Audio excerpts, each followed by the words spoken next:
Баршаңызға сәлем, сіздермен Нажиба каналыма қош келдіңіздер.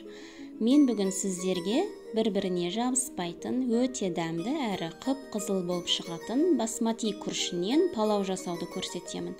Видеоны соңына дейін қарап, менің арнама тіркеліңіздер. Ең бірінші сәбізді видеода көрсетілгендей етіп турап аламыз.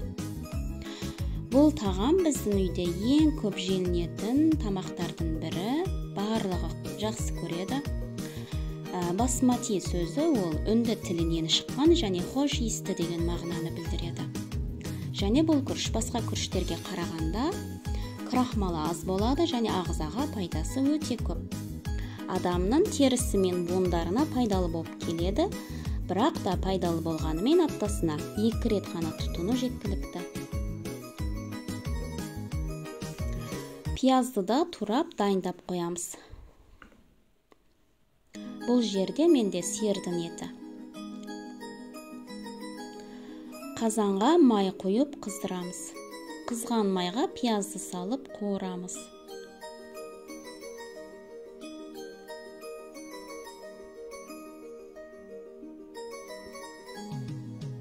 Одан кейін етті саламыз.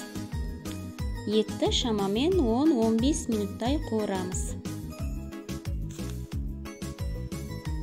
4 шай қасық тұз салдым.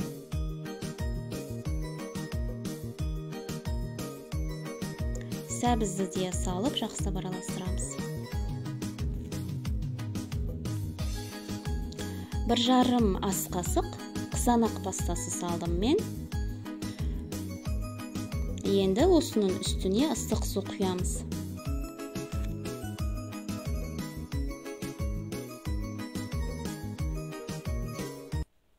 Суды еттің бетін жауып тұратындай етіп құямыз.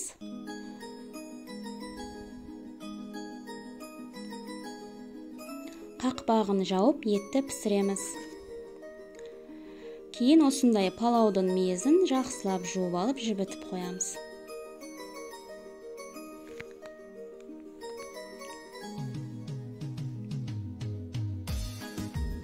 Мен осындай басмати күрішін қолданамын, сіздерге де алуға кеңес беремін. Бұл күріш домалақ қысқа күрішке қарағанда тез піседі. Су мөп-мөлдір болам дегенше жақсылап жуып жібітіп қоямыз. Міне етіміз пісті, тарелкаға салып аламыз. Күрішімізді саламыз. Егер су жеткіліксіз болып қалса, ыстық су құямыз. Мезімізді салып жақсылап араластырамыз. Енді осыны орташа отта су тартылғанша ұстаймыз. 1,5 шай қасық зира салдым. 2 шай қасық тұз салдым.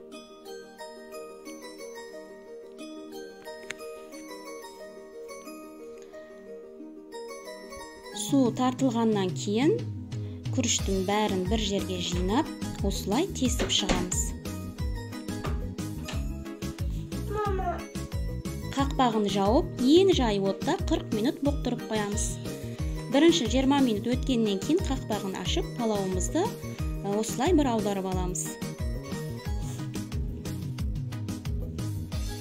Тағы да 20 минутқа қоямыз. Міне біздің күрішіміз пісіп шықты. Видео ұнаса лайк басып, пікір қалдырыңыздар.